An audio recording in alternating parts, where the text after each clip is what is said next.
ಕೋಲಾರ ಪತ್ರಕರ್ತರ ಭವನದಲ್ಲಿ ರೈತ ಮುಖಂಡ ಮರಗಲ್ ಶ್ರೀನಿವಾಸ್ ನೂತನವಾಗಿ ಸ್ಥಾಪಿಸಿರುವ ಮಣ್ಣಿನ ಮಗ ರೈತ ಸಂಘ ಉದ್ಘಾಟಿಸಿ ಮಾತನಾಡಿದ ಅಧ್ಯಕ್ಷ ಕೆಎಸ್ ಗಣೇಶ್, ಸಂಘಟನೆ ಸ್ಥಾಪಿಸುವುದು ಮುಖ್ಯವಲ್ಲ, ಅದನ್ನ ಮುನ್ನಡೆಸುವುದು ಮುಖ್ಯ. ರೈತರು ನಿರಂತರವಾಗಿ ಅನೇಕ ಸಮಸ್ಯೆಗಳನ್ನು ಎದುರಿಸುತ್ತಿದ್ದಾರೆ.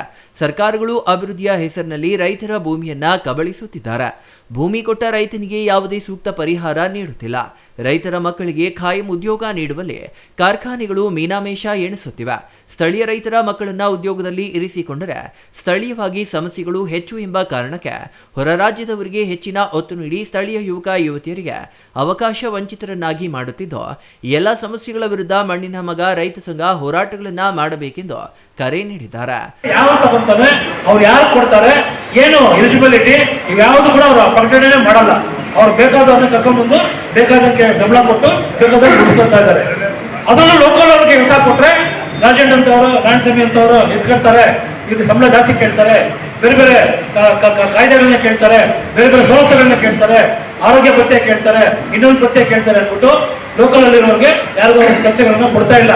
ಇವತ್ತು ನೀವು ನೋಡ್ಬೋದು, ಅವ್ರಿಗೆ 18 ವರ್ಷ ತುಂಬಿಲ್ವೋ ಗೊತ್ತಿಲ್ಲ, ಬಿಹಾರಿಂದ ಬೇರೆ ಬೇರೆ ರಾಜ್ಯಗಳಿಂದ ಕನ್ನಡ ಬರೋಲ್ಲ ಹೆಣ್ಮಕ್ಳಿಗೆ. ಸಣ್ಣ ಹೆಣ್ಮಕ್ಳು ಬಂದು ಅದನ್ನು ರಾಜ್ಯ ದುಡಿಸ್ಕೊಳ್ತಾ ಇದ್ದಾರೆ. ಅವ್ರ ಮೈಯಲ್ಲಿ ರಕ್ತ ಇರೋವರೆಗೂ, ಶಕ್ತಿ ಇರೋವರೆಗೂ ದುಡಿಸ್ಕೊಳ್ತಾರೆ. ಆಮೇಲೆ ನೀವು ಬೇಡ ಹೋಗೋಣ ಅಂತ ಕಳಿಸ್ತಾರೆ. ಅವರು ಕೂಡ ಪರ್ಮನೆಂಟ್ ಕೆಲಸ ಇಲ್ಲ. ಒಂದು ಫ್ಯಾಕ್ಟ್ರಿಯಲ್ಲಿ ಉದಾಹರಣೆಗೆ ಒಂದು 20,000 ಕೆಲಸ ಕೊಟ್ಟಿದ್ದಾರೆ ಕೋಲಾರಲ್ಲಿ. ಅದರಲ್ಲಿ ಪರ್ಮನೆಂಟ್ ಆಗಿರುವಂಥವು ಕೇವಲ 1000 ಕೆಲಸ ಮಾತ್ರ. ಪರ್ಮನೆಂಟ್ ಆಗಿರುವಂಥವು 1000 ಕೆಲಸ ಮಾತ್ರ. ಕೋಲಾರ ಜಿಲ್ಲೆಯ ಪತ್ರಕರ್ತರ ಭವನದಲ್ಲಿ ಮರಗಲ್ ಶ್ರೀನಿವಾಸರವರ ಕಡೆಯಿಂದ ಮಣ್ಣಿನ ಮಗ ರೈತ ಸಂಘ ಸಂಸ್ಥಾಪಕ ಅಧ್ಯಕ್ಷರಾಗಿ ಉದ್ಘಾಟನೆ ಕಾರ್ಯಕ್ರಮ ಇಟ್ಕೊಂಡಿದ್ದೀವಿ. ಇವತ್ತಿನ ದಿನ ಕಾರ್ಯಕ್ರಮಕ್ಕೆ ಹಲವಾರು ಪ್ರಗತಿಪರ ಸಂಘಟನೆಯ ರೈತರು ಮತ್ತು ಸುಮಾರು ಸಂಘಟನೆಗಳ ಮುಖಂಡರು ಭಾಗವಹಿಸಿ ನಮ್ಮ ಕಾರ್ಯಕ್ರಮವನ್ನು ತುಂಬ ಯಶಸ್ವಿಯಾಗಿ ನಡೆಸಿಕೊಟ್ಟಿದ್ದಾರೆ. ಎಲ್ಲರಿಗೂ ಧನ್ಯವಾದಗಳು ಹೇಳ್ತಿದ್ದೀವಿ. ಅದೇ ರೀತಿಯಲ್ಲಿ ಮುಂದಿನ ದಿನಗಳಲ್ಲಿ ನಾವು ಹೋರಾಟದ ಹಾದಿ ಜಲಮೂಲಕ್ಕೆ ಹೆಚ್ಚಿನ ಆದ್ಯತೆ ಕೊಡ್ತೀವಿ. ಯಾಕಂದ್ರೆ ಯಾವುದೇ ನದಿ ನೀರುಗಳಿಲ್ಲದೆ ಕೋಲಾರ ಜಿಲ್ಲೆಗೆ ಬರಗಾಲ ಆವರಿಸಿದ್ದು, ನಮಗೆ ಅತಿ ಹೆಚ್ಚಾಗಿ ನೀರಿನ ಮೂಲ ಅವಶ್ಯಕತೆ ಇರೋದ್ರಿಂದ ನೀರಾವರಿ ಹೋರಾಟಗಳಿಗೆ ಹೆಚ್ಚಿನ ಆದ್ಯತೆ ಕೊಡ್ತೀವಿ. ಜೊತೆಗೆ ರೈತರ ಸಮಸ್ಯೆಗಳಿಗೆ ಹೋರಾಟಕ್ಕೆ ಬೆಂಬಲ ಕೊಡ್ತೀವಿ. ಪ್ರಾಸ್ತಾವಿಕ ನುಡಿಗಳನ್ನಾಡಿದ ಮಣ್ಣಿನ ಮಗ ರೈತ ಸಂಘದ ಸಂಸ್ಥಾಪಕ ಅಧ್ಯಕ್ಷ ಮರಗಲ್ ಶ್ರೀನಿವಾಸ್, ಜಿಲ್ಲೆಯಲ್ಲಿ ನಿರಂತರವಾಗಿ ಅನೇಕ ಸಮಸ್ಯೆಗಳನ್ನು ರೈತರು ಎದುರಿಸುತ್ತಿದ್ದಾರೆ.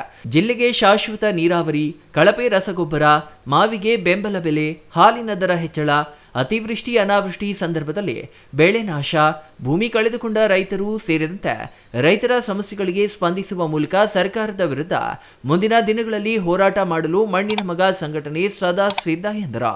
Eshwar, CTV news, Kolar.